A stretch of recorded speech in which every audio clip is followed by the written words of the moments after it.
What happens if you call 666?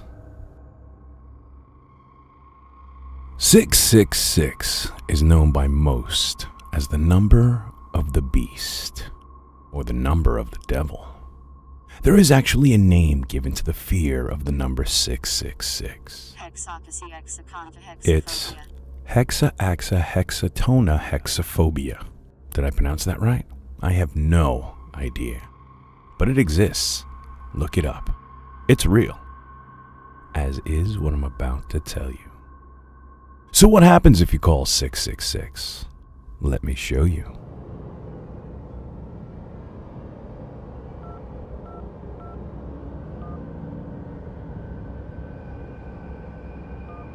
Your call cannot be completed if dialed. Please check the number and dial again. That's what most everyone gets. This doesn't work because it's too easy. Your call cannot be completed if dialed. So if you're watching this video, you're probably wondering, is it really possible to speak with the devil? The answer is yes. If you don't want to know how, please stop watching this now. Here's a question. Are you a gambler? Did you know all the numbers on a roulette table add up to 666? Okay, if you call 666 666 times, on the 666th time, you'll get this. Call cannot be completed if dialed. Please check the number and dial again. Sounds familiar, right? Your call cannot be completed if dialed. Let it linger for a while. Please check the number and dial again. Your call can be completed as dialed. Please stay on the line. You have called 666. Your call has been completed. That's creepy for sure, but it gets worse. Your phone will ring back, not necessarily right away, but at some point, and you'll hear something like this.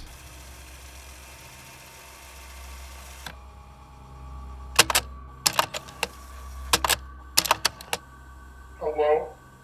Can you help me? Please? I'm lost. According to the 666 tracing website, the following voices have been tracked. Girl, 7. Hello? Can you help me? Please? I'm lost. Boy, 10. Hello? Can you help me? Please? I'm lost. Girl, 5. Hello? Can you help me? Please? I'm lost. And girl, 11. Hello? Can you help me? Please? I'm lost. They say that this is the devil making contact. If you call 666 666 times, you too may receive a phone call from the devil. I pray it won't lead you to hell, but if it does, I'm sure I'll be seeing you there.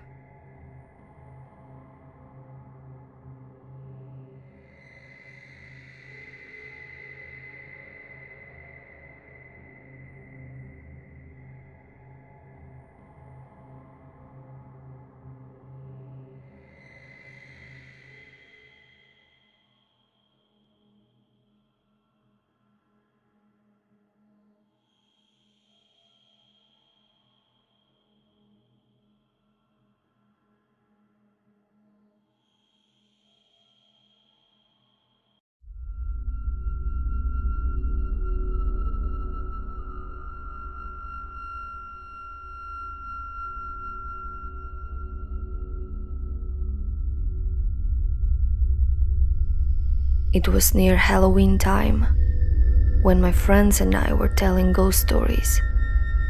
My friend said she was going to tell a story about her parents' first date. She said she didn't like telling the story, since it was actually true. To cut to the chase, the parents had spent a nice, if awkward, first date, and around the time that they would have said goodnight, the male in the situation, my friend's dad, suggested that they go for a midnight hike up Provo Canyon. He apparently knew the place, since he had done a fair amount of rock climbing in the area. So the two drove up the mouth of the canyon, got out of their cars, and started hiking under just the light of the stars, since it was a new moon. At some point, the male starts getting a bad feeling, since the pathway ahead, which would pass under some trees, would be dark, and because it was getting to be quite late, he ignores the feeling and presses on.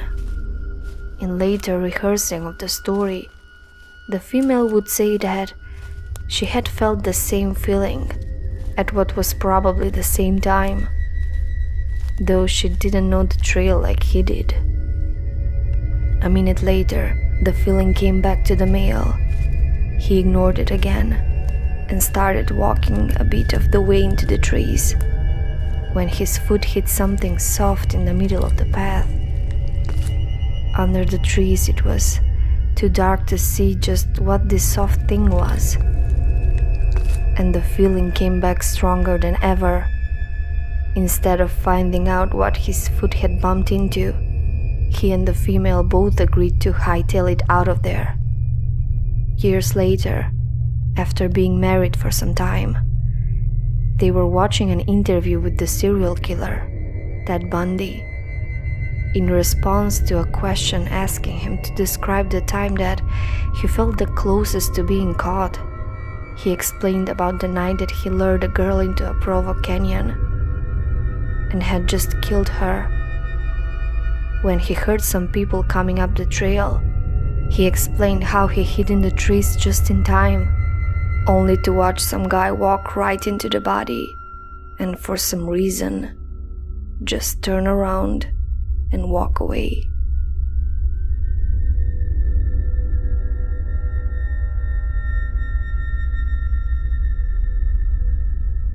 In the late 70s, my uncle was studying medicine at the University of Chicago.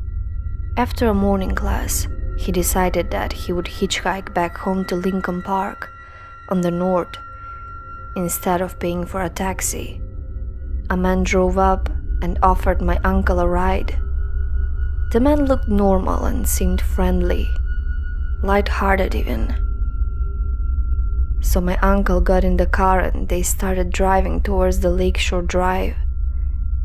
However, once they got there, the man drove south on Lakeshore instead of north towards Lincoln Park. My uncle told the man he was going the wrong way and to turn around and head north.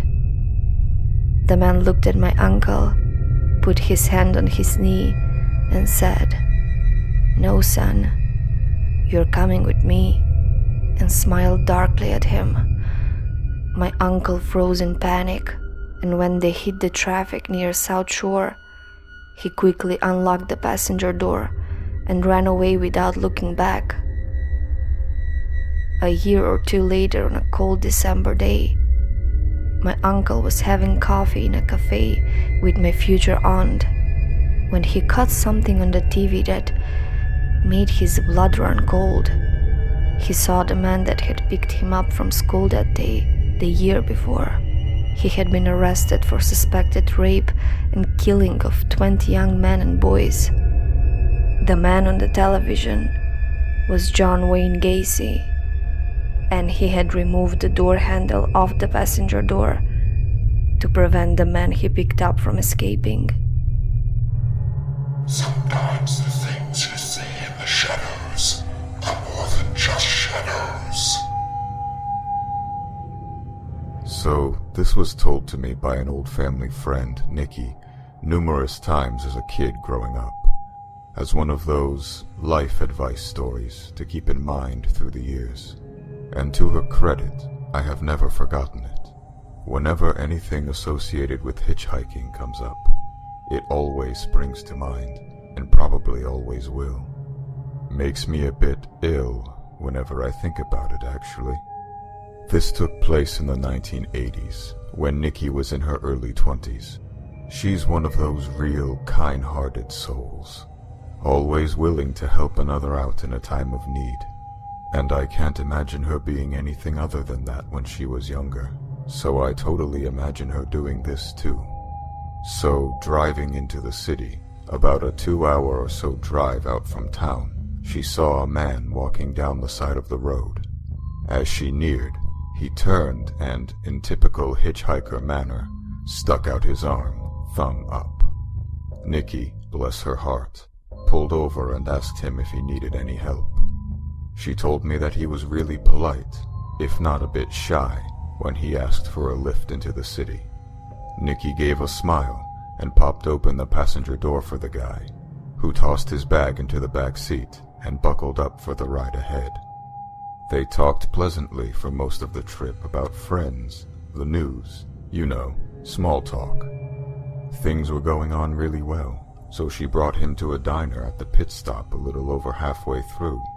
She says he seemed really flustered and awkward when she paid, but one of the things they had talked about was money, and how he was pretty damn strapped for cash, which is why he was hitchhiking in the first place. He eventually relented, and they went on their way. As soon as they got into the city, he thanked her profusely for the ride and the food, and asked to be dropped off once they hit downtown. Before getting out, he asked for Nikki's phone number so he could contact her someday and catch up. Thrilled at the prospect of knowing how her new friend was faring, Nikki wrote it down for him and drove off with the warm feeling having done a good deed. Now, I'm sorry if you were expecting something creepy to have happened by now, but I think this is what freaked me out so much as a kid. How nice everything seemed to have worked out. Nikki gets this crease in her forehead and a funny look in her eye when she tells me the next part. A week later, she got a phone call from her driving buddy. He didn't let her get a word in edgewise, instead telling her that she should thank God that she was raised so nice, because when he first got in her car, he was planning on raping and murdering her once they got to that pit stop. Afterwards, he was going to steal that car and dump her body in a ditch further down the road, and then go on his merry way. However, after she talked with him so kindly and treated him to dinner with a smile on her face, he couldn't bring himself to do it. He didn't think that he could live with himself after doing that to such a nice lady. He concluded by imploring, "Nikki, please, never, ever pick up another hitchhiker." Nikki never got a call from him again. When she tried redialing the number, she got a payphone.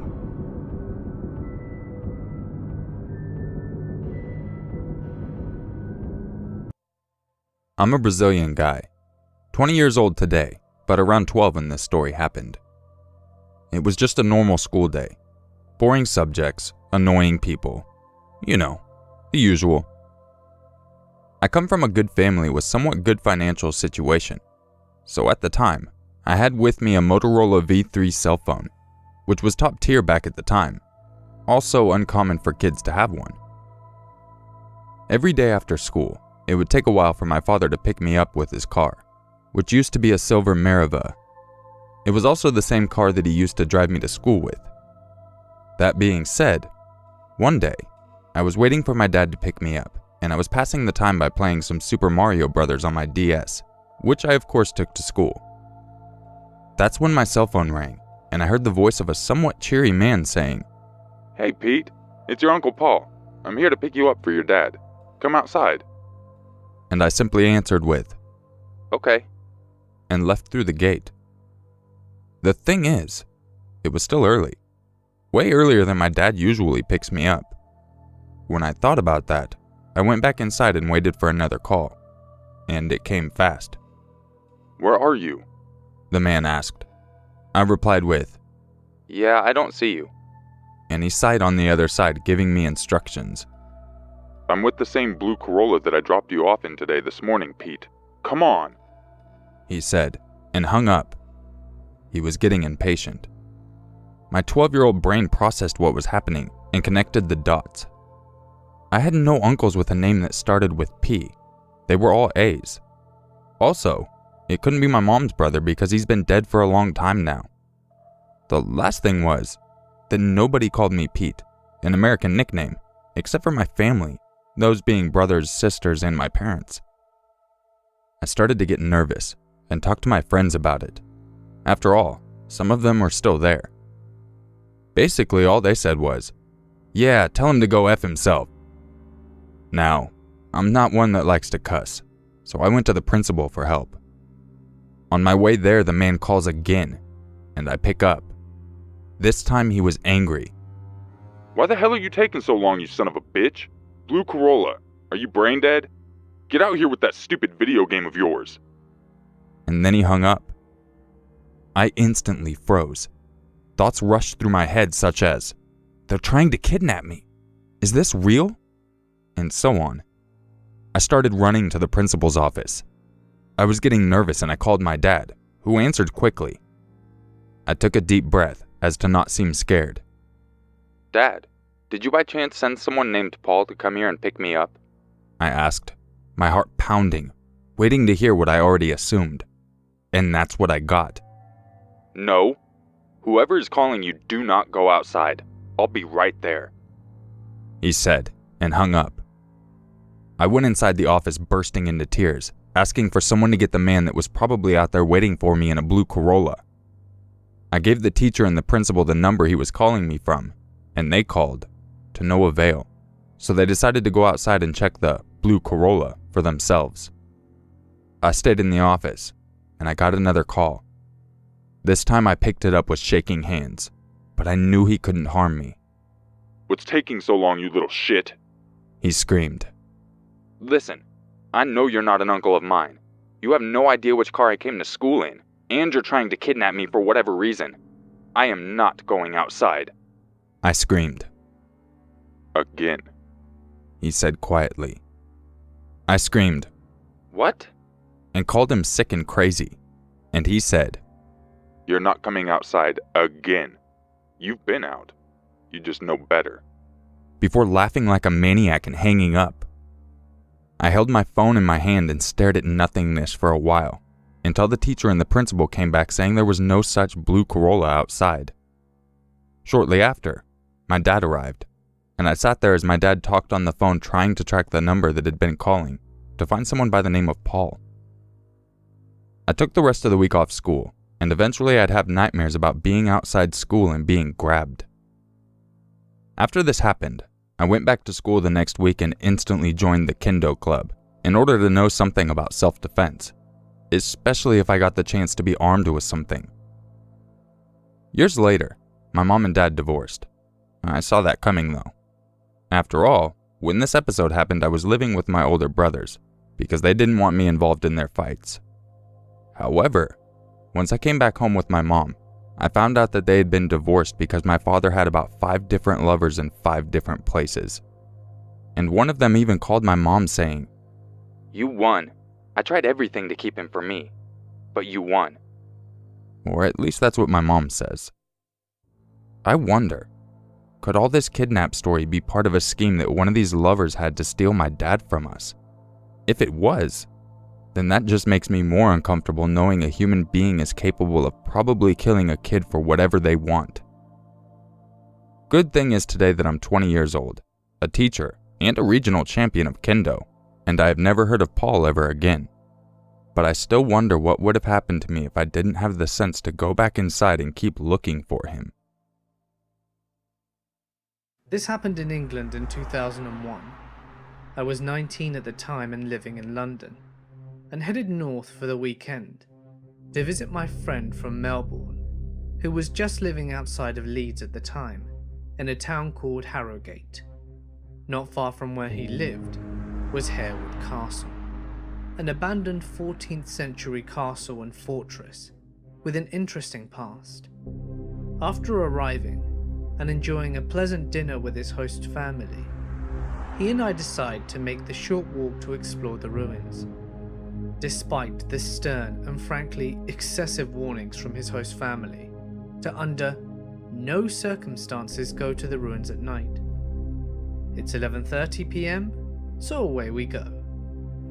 The castle had recently been commissioned for a £1 million restoration, which was yet to get underway. As such, The decaying castle was only reachable by crossing an ancient moat, still full of liquid sludge, and fairly significant steel fencing, which was set up to keep exuberant young folks like ourselves at bay. We managed both relatively easily. It's a windy, cloudless evening, with a fair chunk of moon out, giving us a reasonably decent light to explore the ruins. My friend suggests that we climb the spiral staircase connecting the courtyard to the top of the castle, which had great views for miles. After we climb up the pitch-black staircase using our hands to guide us, we sit on the parapet, talking about life. After about an hour or so, we decide to head back down to the host's house.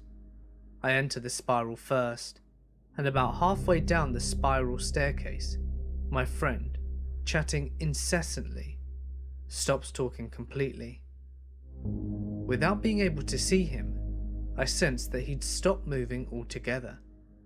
I ask him if he's okay, and get no response. I ask again. No response.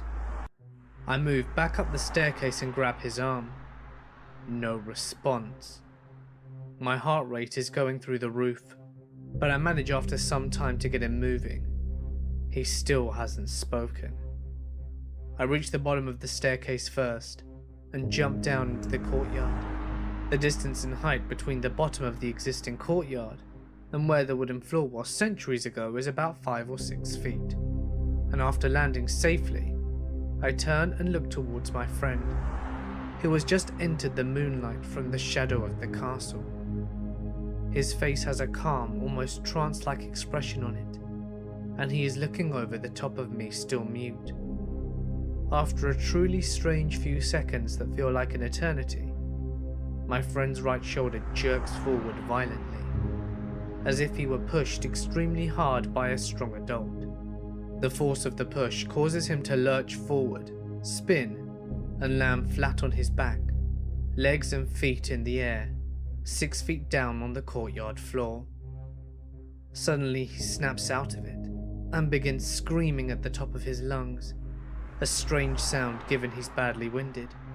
He then gets up and proceeds to do 5 laps of the courtyard at Usain Bolt's speed, searching for the exit while still screaming. I catch him and steer him out of the exit. We careen down the castle hill towards the steel fencing, the moat, and hopefully the track back to Harrogate. My friend nearly hurdles the 10-foot steel fence before sliding further down the hill and falling straight into the sludge moat, completely submerging himself, and with superhuman strength, the swamp monster manages to scramble out of the moat, which thankfully is relatively shallow, and tears off up the track.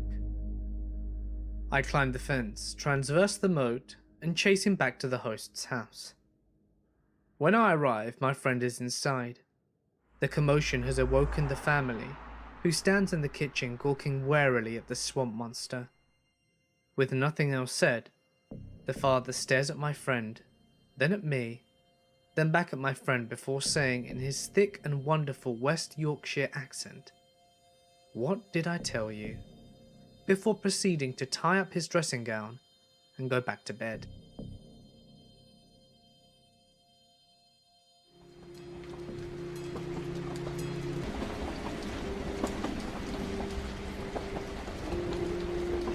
This story happened when I was around 11 or 12 years old, and I was finally on summer break.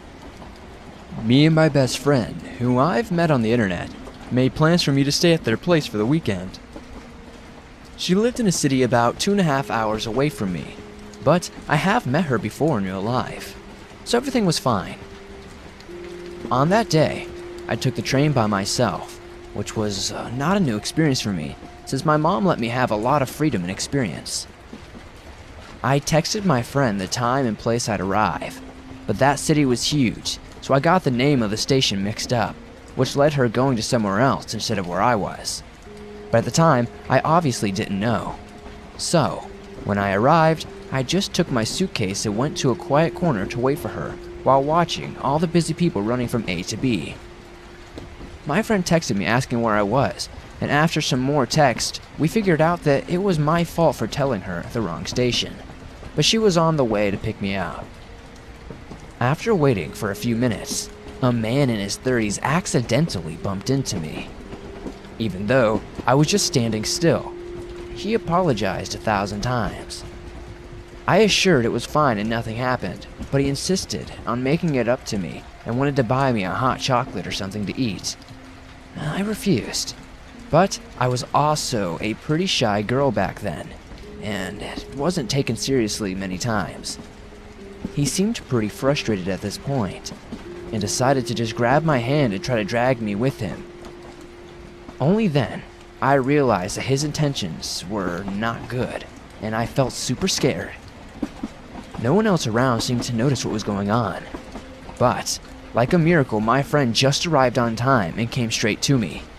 I was calling her name, which made the guy realize I wasn't alone anymore. So, he took off as fast as he could without saying anything. So I hope that creep from the train station, who tried to abduct me, never tried to abduct anybody else.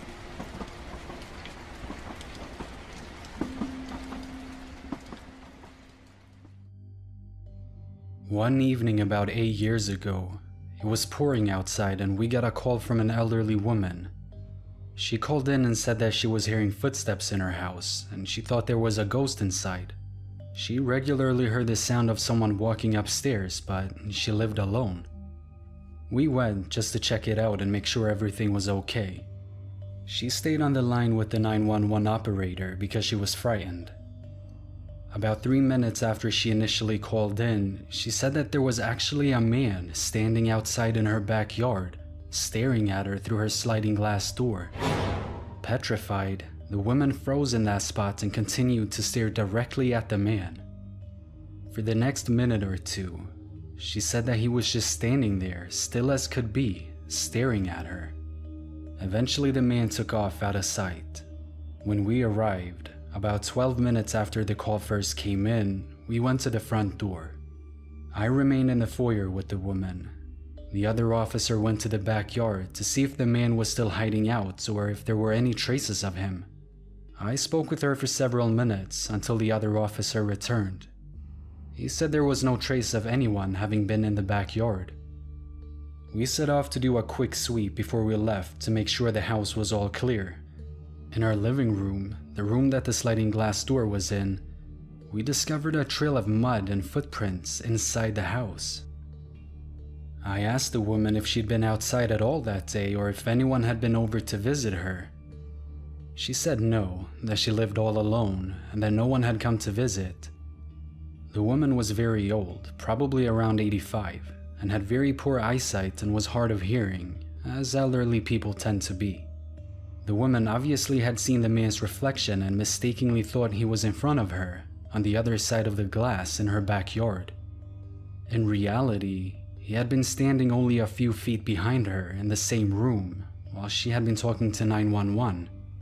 Nothing was stolen, broken, or out of place, so we don't know what his intentions were. Who knows what would have happened had she not stayed on the line with the operator. I know it sounds like something out of a campfire story, but it was honestly one of the most unnerving and creepy experiences I've had while on duty.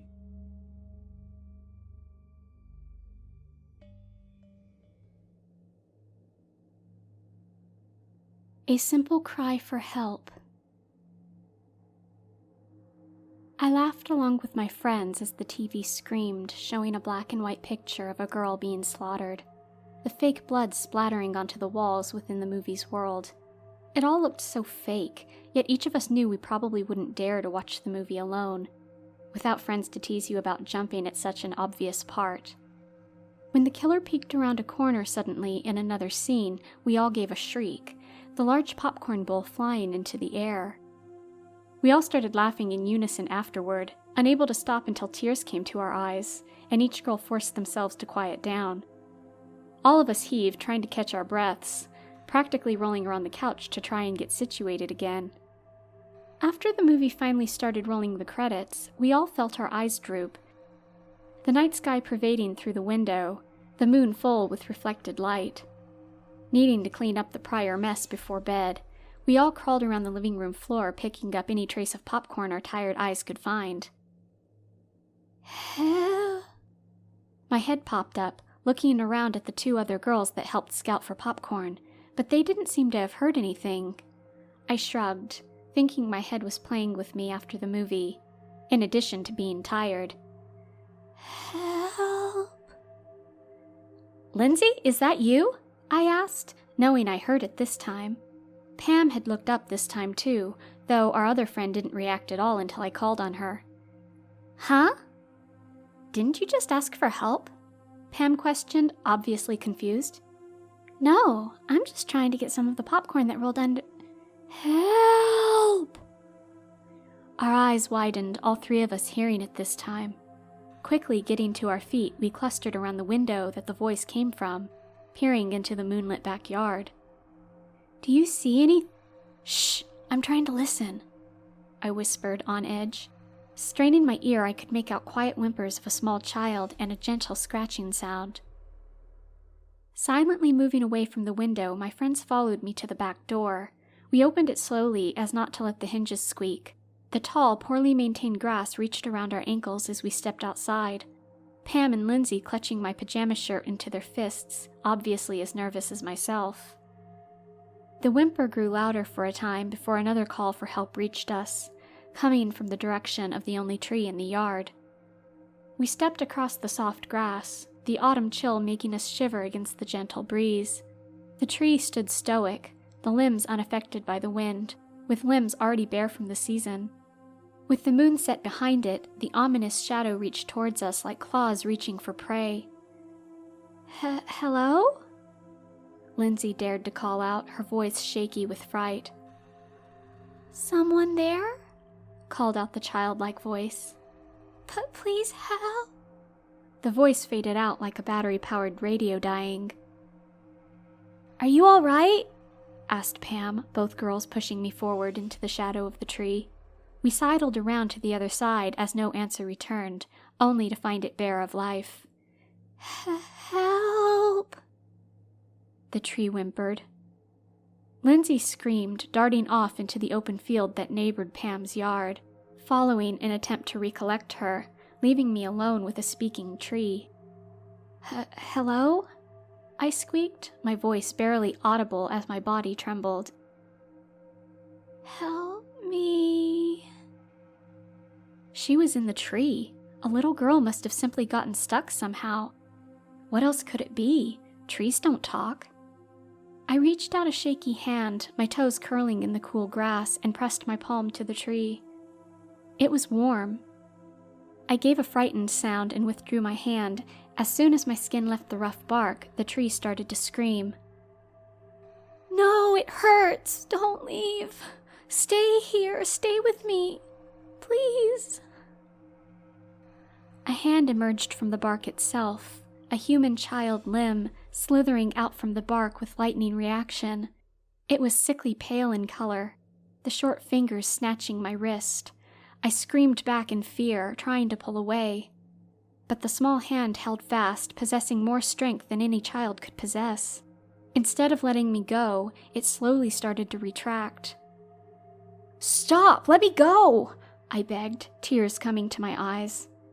When my own hand touched the bark again, it seemed to swallow me, hungrily taking my arm further in as the arm dragged me more. Within a few moments, I was fully engulfed. Rather than seeing the girl who cried for help, there was simply nothing. Hello? Is anyone there? I called out hopelessly. Help! I heard a giggle from a young girl again. Thank you for freeing me. I couldn't stop calling out. I felt so desperate and alone. But it wasn't until years later that anyone heard my cries. A new family had moved in after Pam's close friend disappeared at this house. This time, a young boy drew near, ready to aid a simple call for help that he will regret. This happened to me when I was 10 years old. Now I'm 16, and I still to this day remember this experience like a fresh memory. Me and my other 4 friends, let's call them Fanny, Ray, Johnny, and Andy. We're still good friends to this day, but that night changes everything. At that time, Ray suggested that we should have a sleepover at his house. So we all agreed. His house was pretty big, with a big garden and forest. At first, we were watching some cartoons. Then we played cards. Then we played Truth or Dare. Andy got a turn and chose Fanny as his victim. Andy dared him to go do a full lap around the garden, but suddenly a thunderstorm occurred. Fanny was relieved, but Andy kept telling him to go outside. Reluctantly, Fanny went outside, but soon came back in again. Johnny asked him what happened. Then Andy answered, "Come on, man, don't be a wimp." Fanny answered, "There's someone across the garden." We were all shocked, considering the garden was 600 meters long and 400 meters wide. How did he see it? It's so far. Then we all looked at the window and saw this man. Although it was night and there was a heavy thunderstorm, I still could make out his description. He's standing at about 6 feet tall and wearing all black. At the beginning, he was moving like a normal person, but soon he started running faster than anyone I've ever seen. Ray immediately locked both the front and the back door and told us to hide in the attic. We waited, and we heard the front door open. Ray forgot to do the double lock. The footsteps were slow and heavy. Ray's attic is not visible from the normal floor unless you touch the ceiling. I peeked through the very small opening in the ceiling, and I saw the man. He was wearing all black, literally from head to toe. I couldn't see any skin exposed from his clothing. He looked up, but I kept my eyes almost closed but still could see him. He then walked away. Then we heard commotion from Ray's parents' bedroom. Then Fanny had an idea to call the police, while Ray called his parents. A few minutes had gone by and this man was still making commotions in the bedroom. We waited, longer than anything, and we heard the sound of relief, the police sirens. Although in the bedroom, we could hear that the man said shit. Stupidly enough, he went to the front door, and there's the police. The police caught the man that turned up to be a teenager, a really tall teenager. Soon we got out of the attic and went to the front door. Ray's parents were worried. Ray said we should all go home, and we agreed. I was picked up by my dad. He was also worried. But I made one mistake that I shouldn't have made. I looked at the teenager and saw the most twisted and intimidating face I've ever seen. Then the police took him away. Luckily, there's no precious items that were taken by the teenager. We're still good friends to this day. In 2012, Ray's parents sold that house and moved next to my house. And we became good friends, and we're still best friends to this day.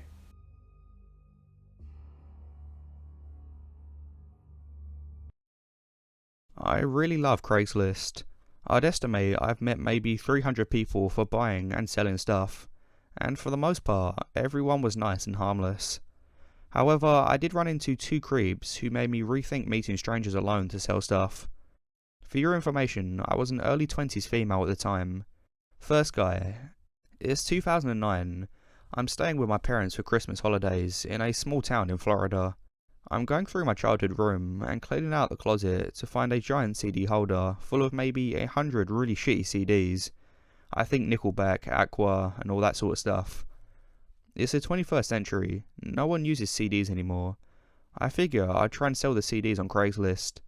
I put up a listing, 100 CDs from the late 90s and early to mid 2000s. Mix of pop and rock, all for $35. The next day, I get an email from a guy named John, around 2 PM. He said that he's in town temporarily, and that he wants the CDs. He says he can pick them up after dinner, around 8 PM. I email him back my address and number and tell him to text or call whenever he's on the way.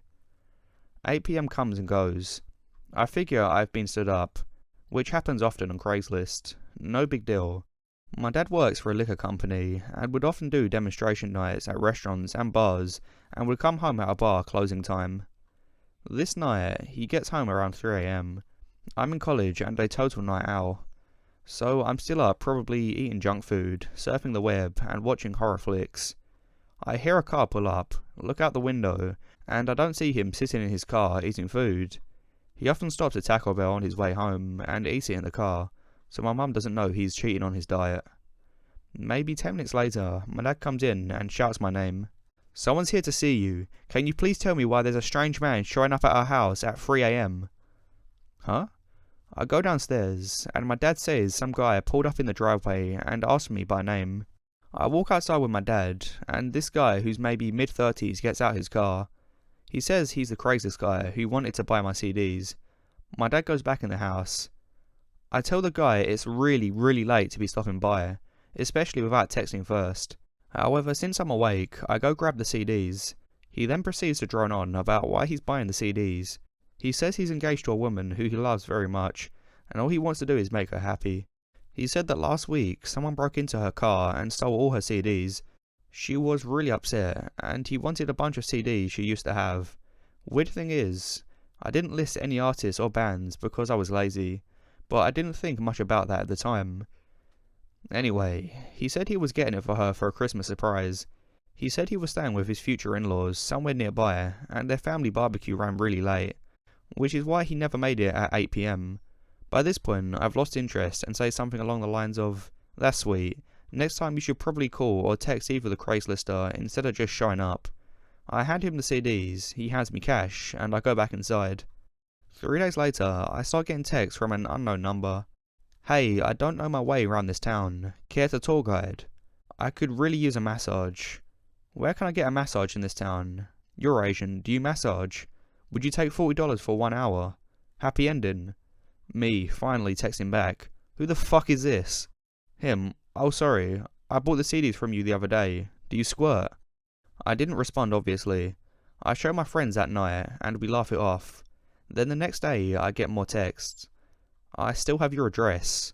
I'm at the Bank of America near your neighborhood. I just got $40, babe.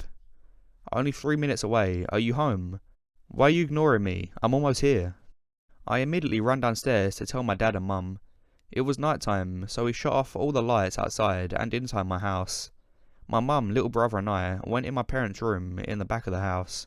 My dad hid behind the curtains of the front bay window with a shovel in his hand. A few minutes later, I heard him run down the front hallway, fling the front door open and run outside. We heard some faint shouting, so we all walked out of the bedroom. By that time, my dad came back in with a shovel, his face red and his hair all messed up. Apparently, the guy came driving down our street really slow. My dad recognized the car and went running outside with the shovel, yelling obscenities at the guy. The guy peeled off and never came back or texted me again. So here's my story about the second guy. I was moving from Florida to DC and was going to load up my car as much as I could with stuff. However, I lived on the 3rd floor, plus a bit of a walk from my assigned parking lot, so I figured I could use some help. I posted an ad on Craigslist gigs. I said I was looking for someone to help me load some heavy items like TVs, desks, etc. in my car. Less than an hour's worth of work, and I'd pay $45 or whatever. I give the very first responder my number and address, and he shows up. He was probably 5'8", 350 pounds of pure fat. The sweat and smell coming off this guy in the Florida heat was pretty nauseating, but I didn't care as long as he did the job right. While he was carting heavy stuff, I was loading lighter things. Whenever I'd go upstairs to grab another load, he'd hurry after me so he could walk up the stairs behind me. I had the door propped open, so he didn't have to worry about me needing to unlock the door first or anything. When he'd follow me up the stairs, he made these weird grunting noises, like, and I'd assume it was because he was out of shape. Eventually, he's loaded everything properly, save for some sweat smears on my stuff. I pay him, and he drives off. I go back in my place and finish loading and cleaning. I go out maybe 45 minutes later to put another load in my car, and I see his truck is back, parked across the street from mine. He's sitting in the driver's seat, looking at me. When he sees me notice him, he looks away. I walk over to his window and knock. He rolls it down, and I asked if he needs any help or if he was lost. I was really confused as to why he'd come back, and I knew he didn't live near me. He didn't say anything, he just rolled his window back up and drove off. Okay, whatever. Of course, 5 minutes later, my phone starts blowing up. I didn't recognize the number, so I didn't answer the calls. Then texts start rolling in. Him, I bet you taste salty and sweet. Me, who's this? Him, you know what. Him, what are you up to tonight? Can I come back over? I get this sinking feeling it's the Craigslist guy. He had never called me about the job when I gave him the number, so I didn't know what his number was. Him, I like your pink panties. I then realised he was looking up my dress when I was walking up the stairs. I immediately feel like a total idiot for wearing a dress that day. He then started dialing my number over and over again. I didn't know how to do the block number thing through Sprint, so I just had to turn my phone off. Later, I was with my guy friend grabbing a bite and turned my phone back on. I got another text from the guy about how he wanted to toss me around like a rag doll and tie me up and make me beg for it. I showed the text to my friend and tell him the story. The Craigslist creep proceeds to then start blowing up my phone again. So my friend answers and said he's going to cut his knob off and feed it to the dog if he ever contacts me again. I moved the next day, so I never had to worry about him randomly showing up in his truck again. Since then, I've brought and sold stuff on Craigslist, but I've always made people meet me at a public place before. I also stalk people's email addresses, Google Plus accounts, etc.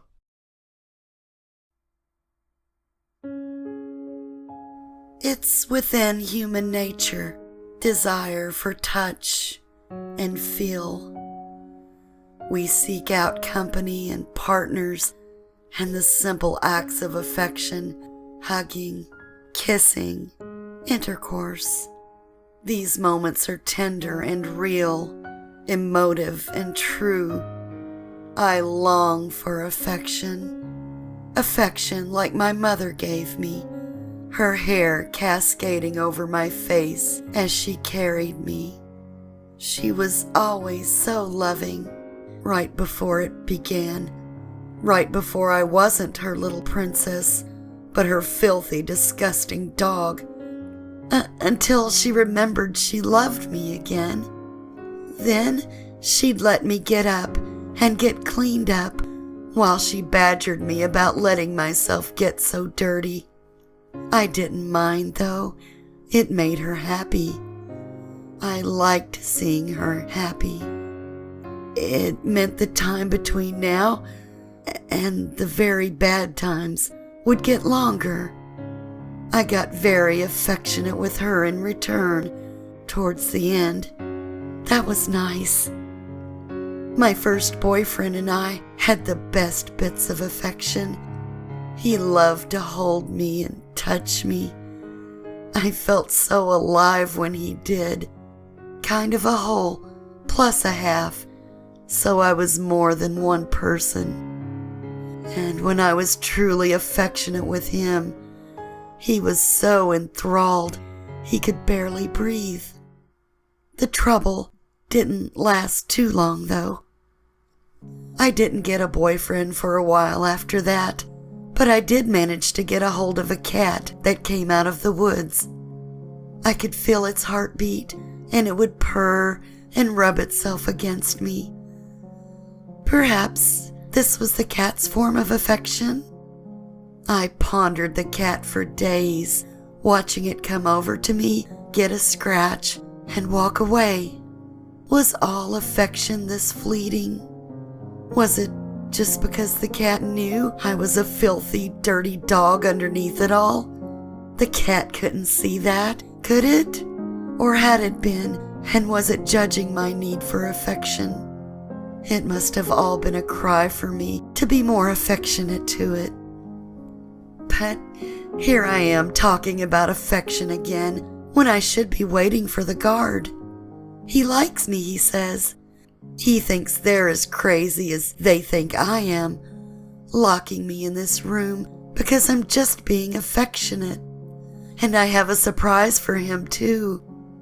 I managed to sneak my toothbrush in here with me so that I could clean myself up for him nicely.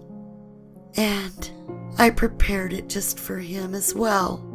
I didn't even sleep, just sat here, rubbing and preparing, because I really want to get affectionate with him. And I love you the most when your blood is washing over me.